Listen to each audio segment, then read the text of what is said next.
আসল জীবন ওটাই যেটা আল্লাহর জন্য ব্যয় করেছেন, কিন্তু দুনিয়ার সব কাজই আল্লাহর জন্য করা যায়। কথা বুঝতে পারেননি মনে হয়। 100 বছরের মধ্যে 1 বছরই জীবন, যে 1 বছর আপনি আল্লাহর জন্য করেছেন, কিন্তু পুরো 100 বছরই আল্লাহর জন্যই ব্যয় করা যায়। সৌদি আরবের একজন ব্যক্তি আছে, আপনারা আল রাজিহি ব্যাংকের নাম শুনবেন, অনেকেই জানেন না। রাজিহি ব্যাংকের মালিক, ওনার বিজনেস পলিসি এত মজবুত যে ওনার বিজনেস পলিসির একটা অংশ হচ্ছে উনি দিনের জন্য ওয়াকফ করে কোম্পানি খুলেন। যেমন কথার কথা, আমাদের পাশে একজন ব্যবসায়ী আছে, তিনি হয়তো গার্মেন্টস শিল্পে অনেক পারদর্শী। তো গার্মেন্টস শিল্পের মধ্যে পণ্য থাকতে পারে মাফলার, সুইটার, জ্যাকেট, গেঞ্জি, প্যান্ট, এগুলো পণ্য থাকতে পারে। তার মধ্যে উনি একটা পণ্য, কথার কথা প্যান্ট বা কথার কথা শাড়ি পণ্যটার একটা ব্র্যান্ড দিলেন, যে এই শাড়ি জনি প্রিন্ট শাড়ি, একটা ব্র্যান্ড দিলেন। এই ব্র্যান্ড পুরোটাই ওয়াকফ করে দিলেন ফি সাবিলিল্লাহ। কথাটা বুঝেন, পুরো কোম্পানিটাই ওয়াকফ হয়ে গেল কিসের জন্য? ফি সাবিলিল্লাহ। এই কোম্পানিতে এবার যত ইনকাম হবে, সব ইনকাম কোথায় ব্যয় হবে? আল্লাহর রাস্তায়। কোথায় ব্যয় হবে? আল্লাহর রাস্তায়। আল রাজিহি ব্যাংকের মালিক এবং তার কোম্পানির মালিক কোটি কোটি টাকা, লাখো কোটি টাকা মানুষ কল্পনা করতে পারবে না আল্লাহর রাস্তায় ব্যয় করে। আমরা যে মাক্তাবা শামেলা ইউজ করি, মাক্তাবা শামেলা তৈরিতে তার অর্থ আছে।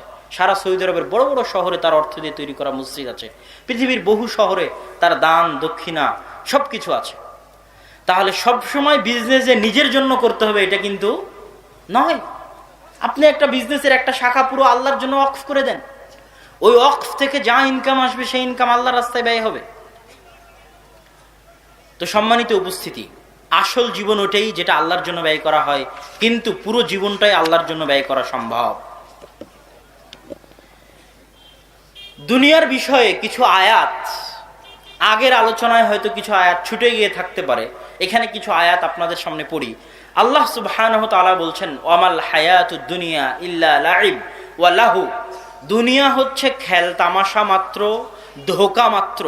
ওয়ালাদ দারুল আখিরাহ, আর পরকাল খায়রুল লিল্লাযিনা ইয়াত্তাকুন, দুনিয়ার চাইতে হাজারো গুণ, লাখো গুণ, কোটি গুণ উত্তম। আল্লাহ সুবহানাহু ওয়া তাআলা অন্য আয়াতে বলছেন, আল্লাযীনা ইত্তাখাযু দীনাহুম লাহওয়ান ওয়া লাইবা ওয়া গাররাতহুমুল হায়াতুদ দুনিয়া, যাদেরকে দুনিয়া ধোঁকা দিয়েছে, শুনে রাখো, যাদেরকে দুনিয়া ধোঁকা দিতে পেরেছে, ফালইয়াউমা নানসাহুম, আজ কিয়ামতের মাঠে আমি আল্লাহ তাদেরকে ভুলে যাব, কামা নাসু লিকা ইয়াউমিহিম হাযা, যেমন তারা দুনিয়ার বুকে আমার সাক্ষাৎকে ভুলে গেছিল। দুনিয়ার ধোঁকায় পড়ে আমি আল্লাহ আমার সাথে সাক্ষাৎ করা লাগবে কিয়ামতের মাঠে, এই সাক্ষাৎকে যেমন ভাবে তারা ভুলে গেছে, আজ কিয়ামতের মাঠে আমি আল্লাহ তাদেরকে ভুলে যাব। ওয়ামা কানু বিআয়াতিনা ইয়াজহাদুন, আল্লাহ সুবহানাহু তাআলার ভুলে যাওয়া দুই ধরনের। আল্লাহ সুবহানাহু তাআলার ভুলে যাওয়া দুই ধরনের। তার মধ্যে আরেক আয়াতে আল্লাহ সুবহানাহু তাআলা বলছেন, আনসাহুম আনফুসাহুম, যারা দুনিয়াতে আল্লাহকে ভুলে যায় তারা নিজেকেও ভুলে যাবে। যারা দুনিয়াতে আল্লাহকে ভুলে যায় তারা কাকেও ভুলে যাবে? নিজেকেও ভুলে যাবে। কিভাবে মানুষ নিজেকে ভুলতে পারে? আজীব কোরআনের আয়াত। মানুষ নিজেকে কেমনে ভুলে যেতে পারে, এটার ব্যাখ্যায় মুফাসসিরিনে কেরাম বলছেন, ইবনুল কাইয়িম রাহিমাহুল্লাহ লিখছেন যে মানুষ নিজেকে ভুলে যাবে মানে দুনিয়াতে যত কাজ তার জন্য কল্যাণকর, যে কাজ আপনার জন্য কল্যাণকর, সেই কল্যাণের রাস্তায় আপনি চলতে পারবেন না, এটাই আপনার নিজেকে ভুলে যাওয়া।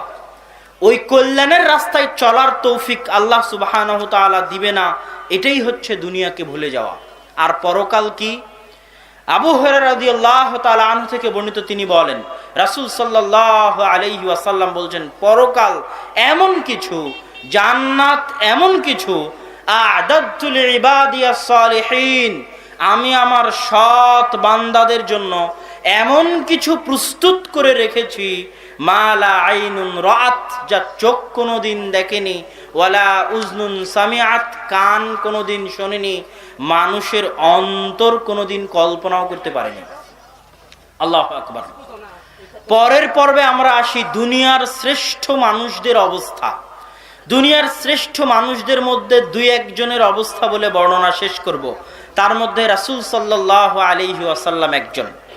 রাসূল সাল্লাল্লাহু আলাইহি ওয়াসাল্লাম সম্পর্কে আয়েশা রাদিয়াল্লাহু তাআলা আনহা বলছেন, মা শাবিআ আলু মুহাম্মাদিন মিন খুবজি শাঈর ইয়াওমাইনি।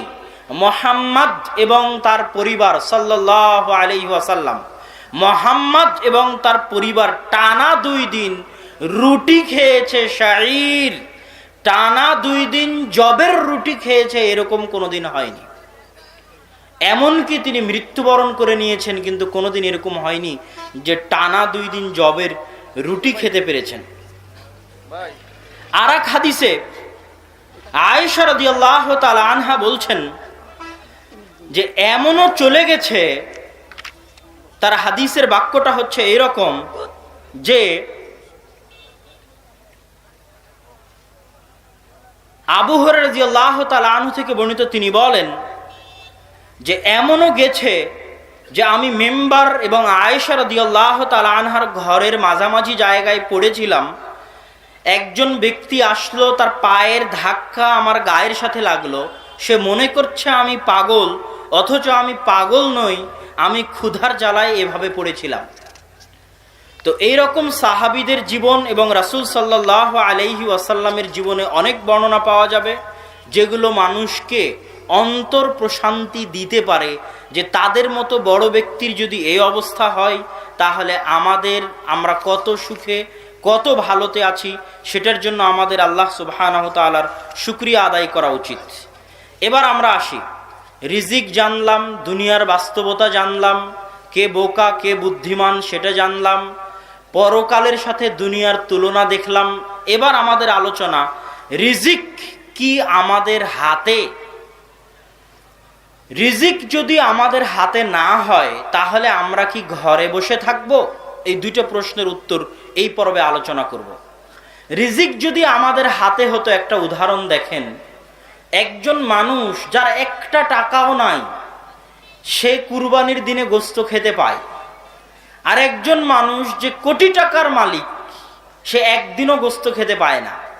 কেননা তার এমন অসুখ, যে অসুখে যদি সে গোশত খায় তাহলে তার অসুস্থতা বেড়ে যাবে, এই জন্য সে গোশত খেতে পারে না। তাহলে একজনের টাকা থাকার পরেও খেতে পাচ্ছে না, আর একজন টাকা নাই তারপরেও খেতে পাচ্ছে। রিজিকের বাস্তবতা আপনি আরোই ভাবে বুঝতে পারেন। আপনি একদিন হোটেলে বসে খাচ্ছেন, আপনি নিজে বিল দিবেন বলে পকেটে টাকা নিয়ে গেছেন, হুটত আপনার একজন বন্ধু আসলো, সে আপনাকে বিল দিতে দিল না, সে বিলটা দিয়ে দিল। আপনি কি কোনো সময় কল্পনা করেছিলেন যে আপনার পকেট থেকে টাকাটা লাগবে না? রাস্তায় অনেক লোক দাঁড়িয়ে আছে, জায়গা হচ্ছে না, এদিকে ফাঁকা আছে, অনেক জায়গা বাম দিকে ফাঁকা আছে। যারা ডান দিকে আছেন তারা একটু বাম দিকে চলে আসেন, বাম দিকে ফাঁকা।